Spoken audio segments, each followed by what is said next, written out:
जैसा कि आप जानते हैं, अब तक 369 सीटों में चुनाव हो चुका है और आज 49 सीटों में चुनाव हो रहे हैं। तो आज 5 चरण में चुनाव खत्म हो जाएंगे और 2 ही चरण बाकी रहेंगे। पहले 2 चरण के बाद ही 19 अप्रैल और 27 अप्रैल के बाद ही ये स्पष्ट हो गया था कि दक्षिण भारत में बीजेपी साफ और उत्तर भारत, पश्चिमी भारत और पूर्वी भारत में बीजेपी हाफ।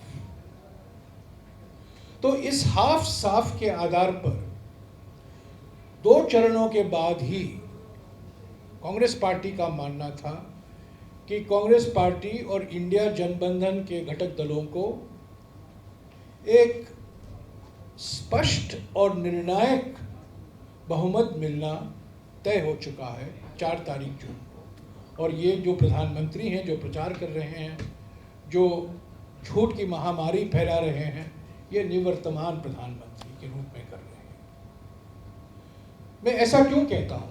ये विश्वास कहाँ से आया उनको? ये विश्वास आया हमारे कार्यकर्ताओं से, हमारे संगठन के जो बूथ लेवल तक काम कर रहे हैं उनसे जो जानकारी हमने हासिल की, जो अलग अलग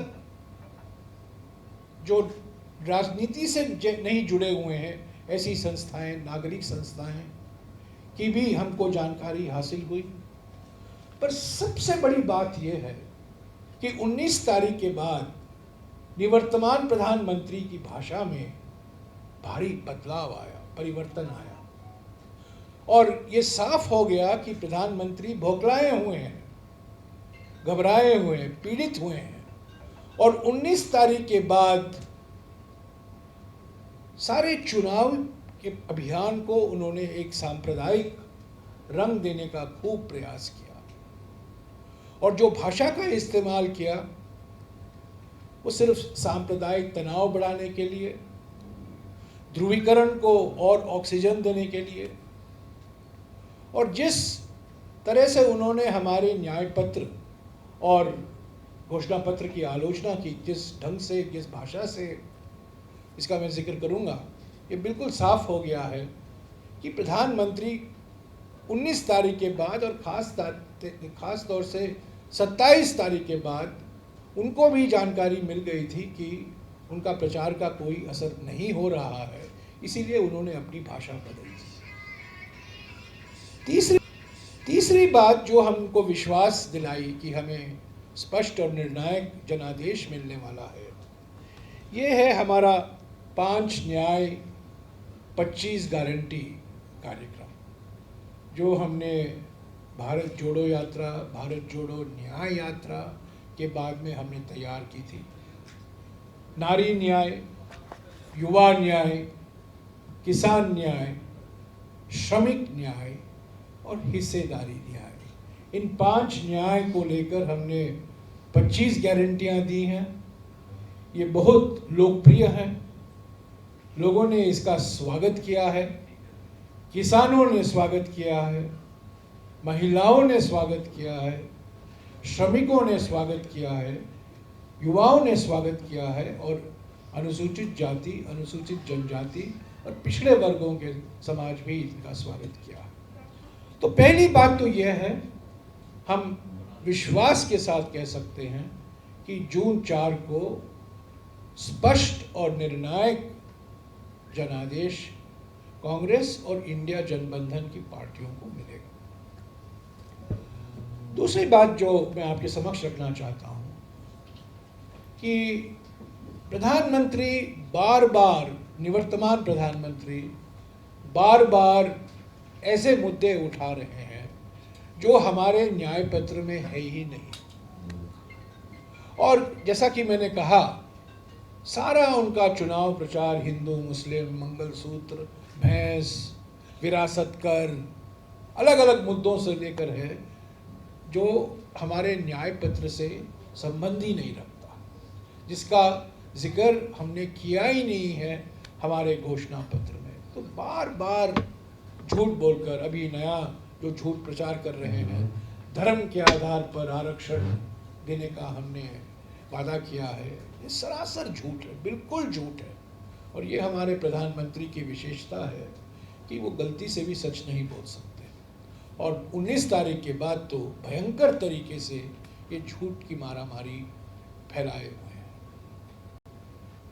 मैं प्रधानमंत्री जी से 4 सवाल करना चाहता हूँ, और जब मैं प्रधानमंत्री से करता हूँ यह है कि हम बीजेपी से कर रहे हैं।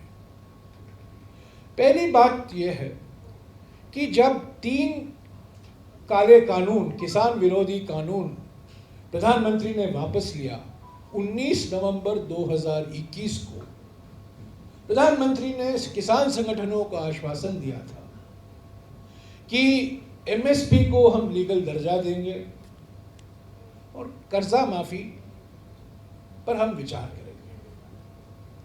मेरा पहला सवाल प्रधानमंत्री से यह है कि साढ़े तीन साल हो गए हैं, किसान को एमएसपी का लीगल गारंटी अभी तक नहीं मिला है, आपने कोई विशेष कानून नहीं बनाया है,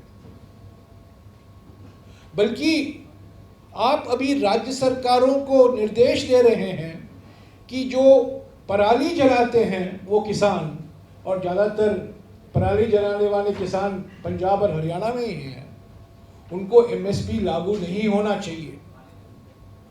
यह खत लिखा है केंद्र सरकार के सचिव ने मुख्य सचिवों को, हरियाणा के मुख्य सचिव, पंजाब के मुख्य सचिव, अलग अलग मुख्य सचिवों को, कि पराली जलाने वाले किसानों को एमएसपी से अलग रखा जाए। तो एमएसपी को कानून रोजगार जो कानूनी गारंटी है वो तो दिया नहीं। ऊपर में पराली जलाने वाले पराली तो जलाते हैं क्योंकि वो जीविका से संबंधित है, वो मजबूरी पराली जलाते हैं, और उनको एमएसपी से बाहर रखा जाए। और एमएसपी किस आधार पर तय होगा उसका स्पष्टीकरण नहीं किया है प्रधानमंत्री ने। तो पहला मेरा सवाल सीधा प्रधानमंत्री से ये है कि क्या किसानों को जो आपने वादे किए थे 3 साल पहले, जब आप मजबूर होकर आपको 3 काले किसान वापस 3 काले किसान विरोधी कानून वापस लेने पड़े, क्यों आज तक आपने पूरा नहीं किया है और इस पर आप चुप क्यों हैं?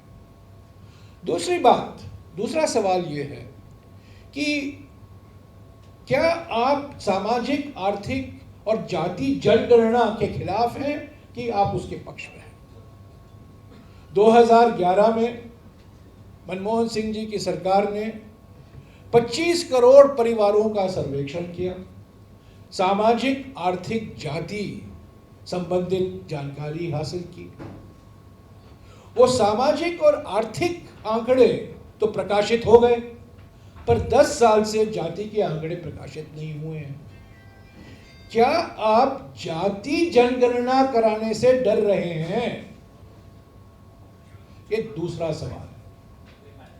मेरा तीसरा सवाल है प्रधानमंत्री से। प्रधानमंत्री ने पिछले 10 सालों में अपने पूंजीपति दोस्तों का 16 लाख करोड़ रुपया कर्जा माफ किया है। 1 लाख नहीं, 2 लाख नहीं, 10 लाख नहीं, 16 लाख करोड़ का कर्जा माफ किया है पूंजीपतियों का।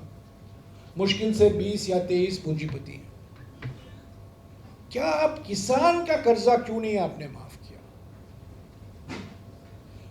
2008 में जब मनमोहन सिंह जी प्रधानमंत्री थे, 72,000 करोड़ रुपया किसानों का कर्जा माफ किया गया था, बैंकों से जो ऋण लिया गया था। पर इस पर प्रधानमंत्री कुछ नहीं कहते हैं। और चौथी बात, जब आरक्षण की बात होती है, मैं प्रधानमंत्री से पूछना चाहता हूं, 1992 में सुप्रीम कोर्ट ने यह तय किया था कि 50% की सीमा होनी चाहिए एससी, एसटी और ओबीसी के आरक्षण के। 50% से ऊपर नहीं जाना चाहिए। तमिलनाडु में यह आरक्षण 69% बना, और तमिलनाडु हमारे देश का एकमात्र राज्य है जिसका आरक्षण कानून हमारे संविधान में शामिल किया गया है, हमारे संविधान के 9वीं सूची में शामिल किया गया है। यानी कि 50% के बावजूद, सीमा के बावजूद आप उसको पार कर सकते हैं तमिलनाडु में, क्योंकि ये 9वीं सूची में शामिल किया गया। मेरा प्रधानमंत्री से सीधा सवाल है, क्या आप संविधान में संशोधन लाएंगे कि 50% सीमा आप बढ़ाएंगे और हरियाणा, महाराष्ट्र, यूपी, राजस्थान सभी राज्यों के आरक्षण कानून आप 9वीं सूची में शामिल कराएंगे कि नहीं? इस पर उन्होंने कुछ बात नहीं की। अगली बात जो मैं करना चाहता हूं, आज दोपहर 3 बजे को मुझे कहा गया है, एक हमारे देश के सुपर वीवीआईपी मुख्यमंत्री सिरसा पधार रहे हैं, उत्तर प्रदेश के मुख्यमंत्री यहां आ रहे हैं। मैं आपको एक छोटा सा वीडियो दिखाना चाहता हूं और ये वीडियो की कॉपी मैं आपको भिजवा दूंगा, पर 2-3 दिन पहले मैंने ये वीडियो निकाला था, आप देख लीजिएगा और आपको पता चल जाएगा 400 पार के पीछे राज क्या है। और इसका शीर्षक है आरक्षण की आग में सुलगता देश। और ये लेख करीब 8 साल पहले लिखा गया था, उनके औपचारिक वेबसाइट पर उपलब्ध है और ये आरएसएस और बीजेपी की मानसिकता दर्शाता है। 400 पार का नारा जो हमेशा लगाया जाता था, अभी नहीं लगाया जा रहा है क्योंकि प्रधानमंत्री ने अपनी भाषा बदल दी, हिंदू मुस्लिम की भाषा कर रहे हैं अभी। पर 19 तारीख तक तो यही 400 पार का नारा लग रहा था। उसके पीछे यही राज था कि ये संविधान जो 26 नवंबर 1949 को अपनाया गया संविधान सभा में, जिसका एक मूल सिद्धांत सामाजिक न्याय और सामाजिक सशक्तिकरण आरक्षण द्वारा, वही एक मूल सिद्धांत है, हमेशा आरएसएस और बीजेपी इसके खिलाफ रहा है। और योगी आदित्यनाथ का लेख सिर्फ एक लेख है।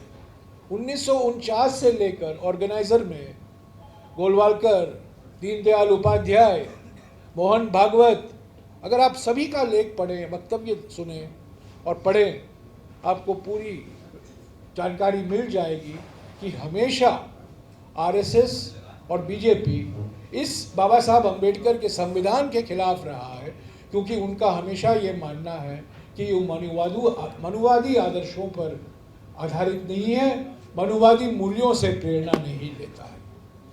तो 2024 के चुनाव कांग्रेस पार्टी इस संविधान को बचाने के लिए, इस संविधान को सुरक्षित रखने के लिए लड़ रही है। और 400 पार के पीछे राज यही है कि प्रधानमंत्री चाहते हैं एक जनादेश इस संविधान को हटाने के लिए और एक नया संविधान लाने के लिए। तो साथियों, कुल मिलाकर 2003 में जो आपको याद होगा, कांग्रेस पार्टी छत्तीसगढ़ बुरी तरीके से हारी थी, राजस्थान हारी थी, मध्य प्रदेश हम हारे थे, इंडिया शाइनिंग था, बीजेपी का चुनाव प्रचार एक बड़े दबंग और प्रभावशाली नेता प्रमोद महाजन कर रहे थे। और सबसे बड़ी बात तो ये है, भारतीय राजनीति के जो माने जाते थे भीष्म पितामह अटल बिहारी वाजपेयी प्रधानमंत्री थे। और 2004 के चुनाव में किसी को उम्मीद नहीं थी कि बीजेपी वापस नहीं लौट आएगी। हर लोग, सबका मानना था, मीडिया का, सभी विशेषज्ञों का, कि बीजेपी का आना, अटल बिहारी वाजपेयी जी का प्रधानमंत्री फिर से बनना तय हो चुका है। पर मई 2004 में, ठीक 20 साल पहले, कांग्रेस पार्टी को और उनके घटक दलों को, जो उनका कोलिशन था, जो गठबंधन था, जो जनादेश मिला, कांग्रेस के नेतृत्व में यूपीए की सरकार बनी। 19 तारीख को बनी। प्रधानमंत्री 18 तारीख को 2004 को प्रधानमंत्री मनमोहन सिंह जी घोषित किए गए थे।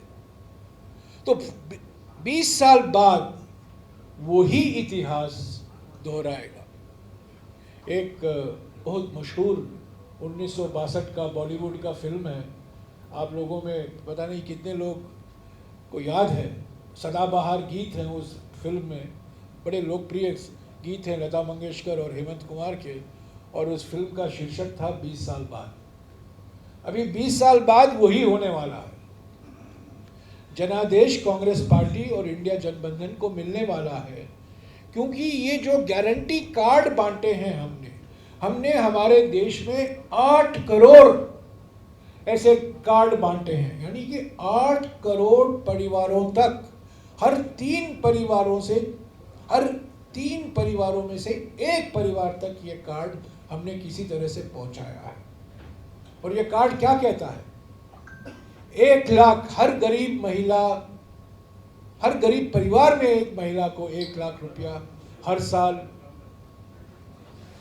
कर्जा माफी और एमएसपी का लीगल गारंटी। हम भी 400 पार की बात करते हैं हमारे गारंटी में, पर वो 400 पार है न्यूनतम मजदूरी दर 400 रुपया होना, हमने गारंटी दी है। हमने जाति जनगणना की गारंटी दी है, 50% सीमा को बढ़ाने की गारंटी दी है, कर्ज माफी की गारंटी दी है, और युवाओं को बेरोजगारी से मुक्ति देने की हमने गारंटी दी है। 45 साल में जो बेरोजगारी का सामना करना पड़ रहा है, अग्निवीर से मुक्ति देने की हमने गारंटी दी है। ये अग्निवीर परियोजना जो लाखों युवाओं को, जो ये सपने देख रहे थे कि हम प्रशिक्षण लेंगे, कोचिंग लेंगे और हम सेना में भर्ती होंगे, वो सारे ख्वाब उन्होंने मिट्टी में डाल दिया।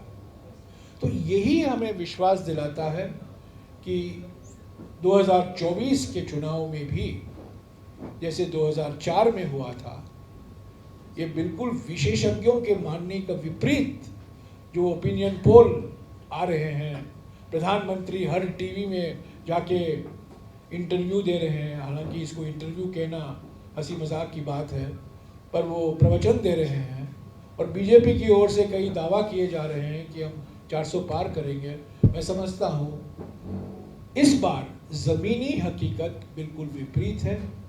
चुपचाप लोग लाखों में तादाद में आ रहे हैं। एक गरीबी की बात हो चुकी है, आप गरीबी में दे रहे हो, जो महिलाओं के लिए 1 लाख का रखा है आपने, तो क्या मिडिल क्लास के लिए भी कुछ है आपके? अगर आप हमारा घोषणा पत्र देखें, और मैं आपको कहना चाहता हूं कि हमारी घोषणा पत्र की इतनी प्रचार पिछले 75 सालों में हुई नहीं है। जिस तरीके से प्रधानमंत्री ने हमारे मैनिफेस्टो का प्रचार किया है, प्रधानमंत्री के प्रचार के बाद 5 लाख लोगों ने डाउनलोड किया है हमारे वेबसाइट से, और उसमें हमने साफ कहा है मध्य वर्गों के लिए हम क्या देने वाले हैं। सबसे बड़ी बात यह है कि आज मध्य वर्ग जो टैक्स देते हैं, जो जीएसटी, जो व्यापारी और उद्योगपति जीएसटी देते हैं, वो एक भय का वातावरण में रह रहे हैं, क्योंकि धमकी, ईडी, सीबीआई, इनकम टैक्स, सब व्यापारियों के पीछे, उद्योगपतियों के पीछे जो ईमानदारी से टैक्स भरते हैं उनके पीछे लगाया गया है। तो सबसे बड़ी बात यह है कि टैक्स में सरलता लाना है, जीएसटी में सरलता लाना है, इनकम टैक्स में सरलता लाना है, और ये जो भय का वातावरण है, जो अफसरों के हाथ में भयंकर अधिकार दिए गए हैं, उसको हमें हटाना है। तो ये एक मिनट, मध्य वर्गों के लिए हमने बहुत कुछ हमारे घोषणा पत्र में कहा है, पर खास तौर से हमने इस गारंटी में उसका जिक्र नहीं किया है, क्योंकि इस गारंटी में हमने सिर्फ 5 ऐसे न्याय का जिक्र किया है: महिला, युवा, किसान, श्रमिक और पिछड़े वर्गों का।